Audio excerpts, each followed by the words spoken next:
All right, welcome to another episode of TV Scan Stories where neighbors meet neighbors. Today, we're doing another special episode on the candidates running for office that affect our everyday here in the Key. We have Alberto Perosch. He's a Republican candidate running for state representative in District 113. Alberto, how are you doing today? Thank you for joining Well, us.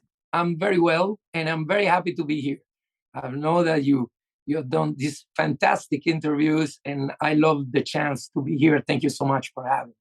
My pleasure, my pleasure. I try to bring the an opportunity for neighbors to meet people, especially their neighbors, but in this case, the candidates that are running for office. That way they get to know them and understand a little bit about their background and reasons why they're running. So it's thank you for taking the time to joining us. Absolutely. Thank you for the opportunity. Thank you. So let's dive right in. What is a piece of advice that you've gotten that you like the most? Well, in my life, you know, I got one advice from my father directly that told me, listen, remember something, blood makes you a relative, all right? But loyalty makes you family. So always be loyal to what you believe and to the people that deserve your loyalty. So that's one, right? And the other one is always about integrity. And the meaning of integrity is, even if they're not looking at you, do the right thing. Politically speaking, since I'm running for politics, instead I got a few advices from some old sea wolves, Republicans that told me, Perosh, welcome to the fight. Try not to die on the first day, you know? Absolutely. So that's one thing. And the other one, they told me, Perosh, if you're a Republican and you want to do a mean tweet on that fashion, make sure that the truth is in it. That's another piece of advice that I got. And believe me, I follow them to the rule. So far, mean tweets, it's whatever, but the truth is what it knocks, and it keeps on knocking, and it never gets offended. That's the important thing, So the truth has to stand, and that's what we're running for. I like it. I like it. So tell us, who is Perosh? Well, Perosh is an immigrant. Perosh is somebody that was born in Venezuela from an Italian conservative family. Our family values, you know how Italians are. Nobody starts eating till the whole family is sitting at the table. The excuse of having good food on the table is because your parents provide well and you people appreciate it as kids in a family. Loyalty is the most important thing for everybody at the table is shown because everybody can speak and relate around good food. And that's the excuse because the family got to be always together. So on that base, I try to run also my political life because family is number one in everything. God is extremely important because if you take God out of the equation, then you got nothing. Moral, lights, enlightenment, everything goes down the door. And we've seen in other countries who have renounced to it, and you see the situation. So, but who am I? Well, I came to United States to study my high school, and with my Italian values and my Venezuela at heart, I went to Princeton, New Jersey in high school. It was a pre-conservative school. At 6 o'clock in the morning, you have to be shower, shaved, tie and jacket, ready to run your day. So pretty strict. That's good upbringing, I do believe. Times have changed these times, but I do believe that at least if you had that when you're young, it keeps staying in your life. And then I did my high school there in Princeton, New Jersey. And, my father said, listen, stick around, see what you do for university. I had friends in Venezuela. I wanted to go back. I wanted to be close to my family. But America is a fantastic place. And I got involved. I had very good friends. And I went and I applied for George Washington University. And I did get in. I did apply also to Miami University at the time. I did get accepted. I was shooting for Georgetown University, but they told me your English is so. So I didn't want to wait 6 months. I got into George Washington University. I tell you the truth, what I wanted to be was an architect. I love to be an architect. In fact, today I flip houses for a living. I remodel and I do that because it's in my thing. I know how to design. I know I have a special nick. I have a photographic memory. So that's something that helps. But as in Italian families, everybody's sitting at the table. My cousin was 6 years older than me, and he was the architect in the family. So he told me, you go to Washington, go study politics. We were involved in things in Venezuela with the ex-president and things like that.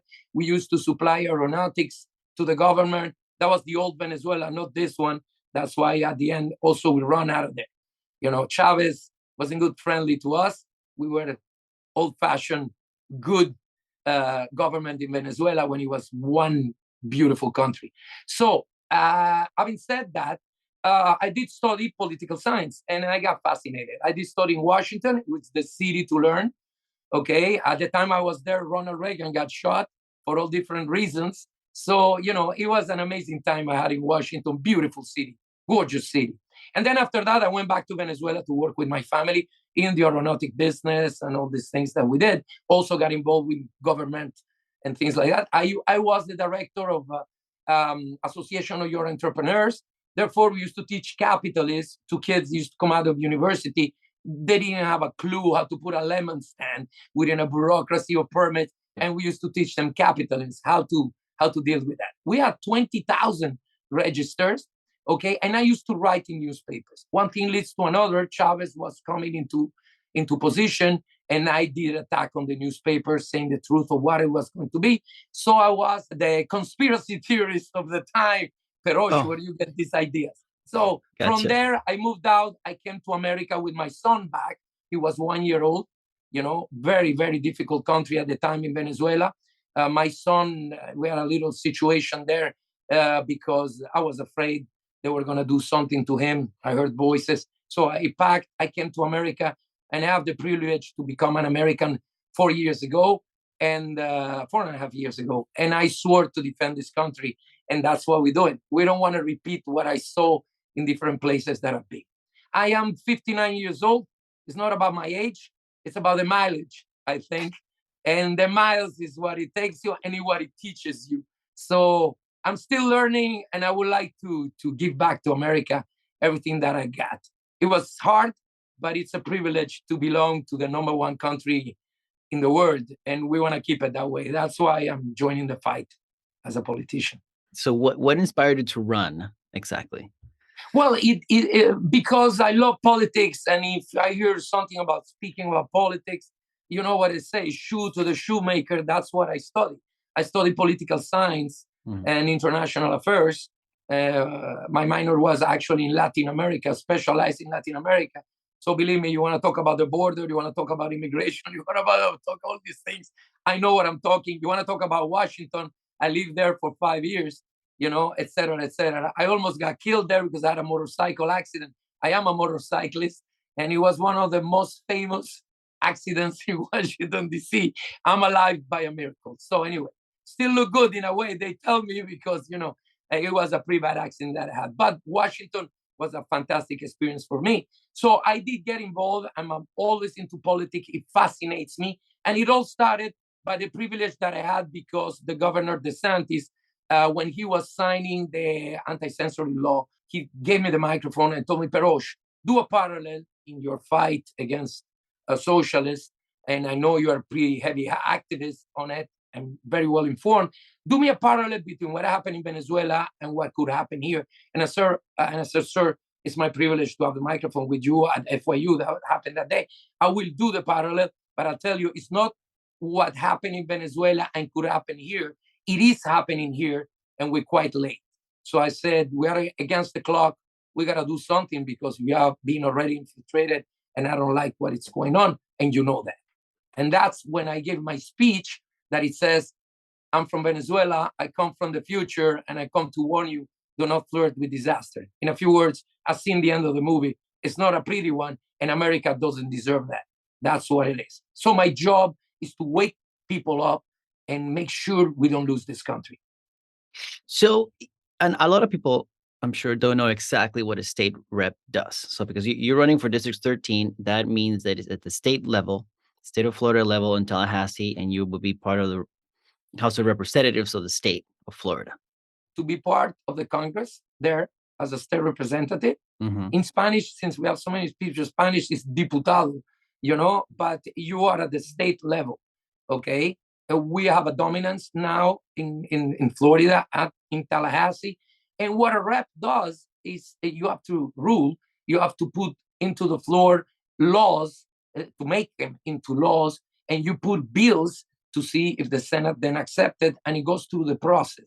What you got to do is to make sure that your district, since, and this is an explanation, there was already restricting now because of the census of 2020, there is just a certain amount of people that you are able to attend, and you should attend to your constituency. So what you do some rulings. At the end, you hope that it goes for the best of what you need for your district.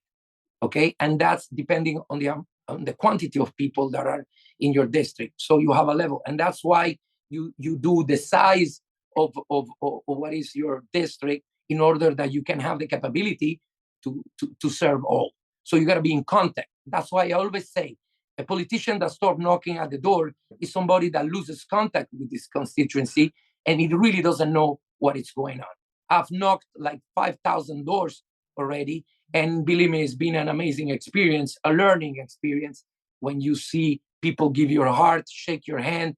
You have sad stories, you have some good stories, or you have those stories that tell you, please keep going. You know what I mean? And it's the people ruling. You serve people. And that fascinates me. And that's what I want to do. That's one of the reasons, for example, I tell you, I don't want to turn this into a campaign thing, but I'm self funding myself. I don't want to owe favors to anybody. I'm not part of an industry of favors, and I don't want to be owned. The people that rules over me are District 113. Whatever they need, that's what I take over there. And I have my idea because I lived in this district for more than 22 years. So I know what's going on. And we at the end, we put the laws by what we run. And in the district, if you have a representative, for example, that is conservative, you want the values and you want certain morals to stay in place, and you need help because we have issues, security, we have the issue of the cost of living, of the rentals, of the insurances, okay, and everything that you can do. And security is one of the things that I want the most, because in an environment when it's insecure, under crime, things don't work. People get scared, investment doesn't go in, okay. And one of the works over there is to secure the budgets that we need in order to serve the people of the district, whatever their needs are. Okay. So you said you knocked on 5,000 doors, which is a lot. And you said you've heard some good stories here and there. What would you say is the most important thing people are asking for nowadays? Listen, people are worried about crime Mhm. because, even though we have a governor that done a fantastic job and we supported the police, it's never enough. Okay, I'm not criticizing. To the contrary, you can't take your eye out of crime because it takes a month that you kind of be a little bit lenient. And believe me, the situation will flip like this. Okay, from minor crime to big crime. For tourists, it's very important to be secure in the street. For investment, for house value, for your business, and for your integrity, for kids at school. I mean, crime is something that we have to fight. Number one, I come from Venezuela, and the insecurity was the biggest issue that really happened in the middle of chaos and mayhem. So imagine people, how do you relate? How do you progress in a position where you're very scared even to go out at night or something like that? So it's bad in every sense. Okay, what is the other story? Well, it's very sad when you knock at the door and you have an 84, 85 years old man with his wife, and they're about to cry because after they made a life of sacrifice, they might lose their home because the value, because of the taxes, because everything. You can't go to bed with a worry that maybe in a month you're going to lose your house. What are you going to do after a life of sacrifice? That's why we have funding. That's why we have institutions. That's why we have a system. We have to guarantee. These people have to go to sleep not having that problem. Another thing are the rentals. And the people cannot have their dream, their dream home, the American dream, and they have to rent. And obviously, when you cannot that, then everybody wants to rent. And the more requests you have, then it's higher. We had a problem with COVID, and small business got devastated. People lost their business. 40% of the restaurants that got a hit, they're not going to open anymore. And this is the stories that you hear of people that are very worried. They're worried for their children at school that they're getting, indoctrinated. They're not getting educated. You see your child coming back home with a problem of, dad, I don't know which bathroom to use, or even worse, take it to university. You invest your money to have your son to be a professional, to graduate from a very, very high-end school, and you invest $500,000 to pay for your kid, and he comes back as a, with a t-shirt of a Che Guevara telling you, Dad, you don't understand, this is a hero. So you are like saying what is going on. So our children need to be educated, not indoctrinated. All of these are worries of parents, grandparents. I am part of Hermanos de la Calle, and people have to spend some time and talk to the homeless to understand the real problem, what a homeless means. It doesn't matter where you put them or what it is. There is a very deep issue there that people do not understand. All right, there is a drug problem, there is a mental problem, and those are deeper things. And that's what we want to serve. That's what we want to fix in this Valley of Passion. 113 is Valley of Passion because it's the heart of the city, and that's where we clash. We shouldn't clash. We should get all together, and really doesn't matter what department you are on. Doesn't matter what party you are on, and doesn't matter what is your tendency or thinking. We have to sit down and get it done. So I like it. We got housing, we got schools, we had homeless and crime as some of your things that you've heard from your knocking on 5,000 doors, like you mentioned, of concerns of the people. I've also heard that you want to do something for dogs and shelters and stuff like that.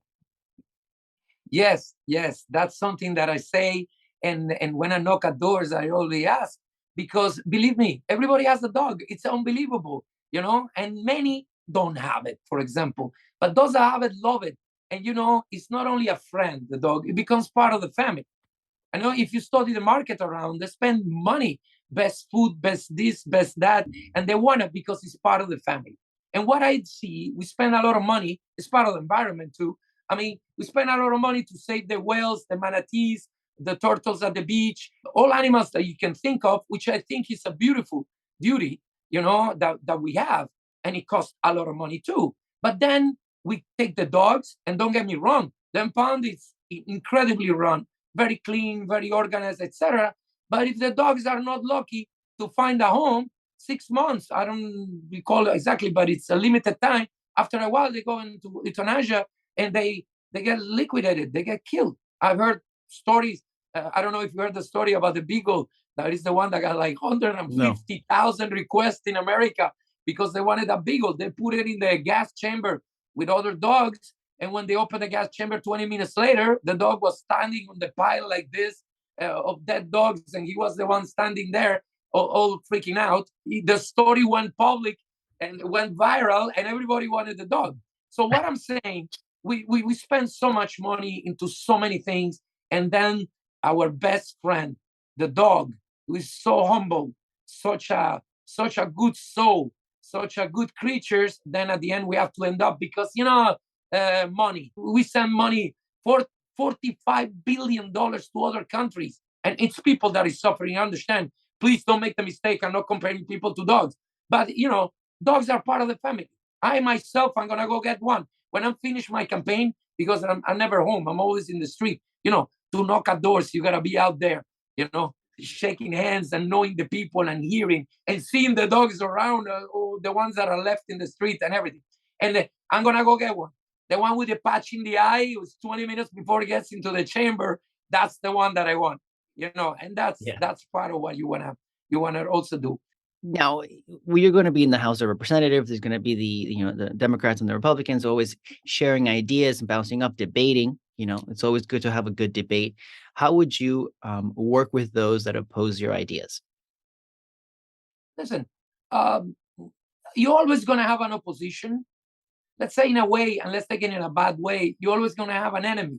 Because if you don't have enemies, you really are not doing anything, achieving anything, because whatever ideas you have, somebody might be opposed. So let's not call an enemy. Let's say an opposition. And of course, what I would do is listen, because you got to also listen to the other side. They have a point. They see it their way. It's a different point of views, and there's nothing better than a healthy debate. And that's what I think America needs, because, there is one side that doesn't want to speak to the other side.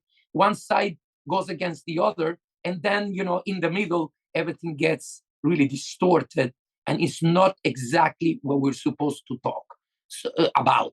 Okay, so common sense has to come into it, and that's when I like to listen. Why do you oppose me? What is it that you don't like?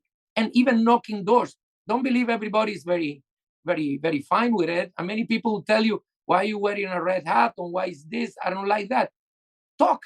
And then after a while, you will see how they will understand your point. You will understand them. And there is an understanding, and they see a possibility to work with you and you with them. So you got to be bipartisan. Yeah, that's the idea. But then, when you go into the dirty side of politics, and this I want to clarify to people. Perosh, why are you involved into this? Or I don't want to get involved into it because it's dirty. Doesn't matter how dirty you think it is. Politics is very important because it rules everything in your life. How much is a gallon of gas? How much is a gallon of milk? Where your kids are going to study? What are they going to learn? And if they let you out of your house, at what time you can get out of your house? So imagine all that is ruled by politics. How much is left in your pocket after they tax you? All that is politics. You better get involved. And if it's not because of you, because it doesn't make you exempt from paying gas. So I always say, election have consequences, okay? So vote responsible. Do the homework and make sure who you're voting for is somebody that has common sense. And there's nothing healthier than a debate. But lately, you cannot have it. People get offended by anything. The truth seems to be cumbersome. You say the truth. And the good thing about the truth is it never stops knocking. So that's why I knock so much, because so many things can be said about me, but I put my face into it, I put my money into it, and I give my name into it without hiding it. I am knocking. You want to know the real Perosh? It's right there at your door. I am sorry for the ones that haven't knocked, because it's physically impossible to cover all, but I'm doing my best. When they tell you, no, I will mail it, and there is no reason to mail a vote, why you do not give 15 minutes, drive like you go to the Publix like you want, early voting. There is so many occasions that you can do this personally. America deserves it. If you're not willing to give 15 minutes of your time to save this country, then I don't know. Then we have a bigger problem that we think is huge. So that's what I'm saying. I feel like crying when I say this because I'm a gladiator, I have Italian blood, Venezuela in my heart. I've seen how countries get down to the wire of decency, of things that they could be doing great, and people just don't want to get involved. I understand it's nasty. I understand, no, I don't want nothing to do with it, but it's going to catch. It's going to catch to you soon. So get involved. If not for you, for your kids or your grandkids, it's their future. And that's what I want to leave, a future for my son and the pride to say, my father did what he could. So if elected and you go through your terms, how would you like to be remembered as after you're done? About a guy that spoke the truth, gave his best, and it bear no harm to anybody at all. You don't want to make enemies. You want to make friends. You want everybody to do well. And if you do well, everybody around you should do well. And when you are in a position that you have a mic, that's why you got to win. And I tell you, politicians, all they want to do is win. If you don't have a mic in front of you and you don't have the attention of people, it's very difficult to get your idea through. That's why you got to debate. That's why you got to put your time into it. And believe me, the pay is not as high. It's not something like that. It's because I want to do it. I want to do that. I want to do that. Of course, there might be some vanity into it. Sure. Why not?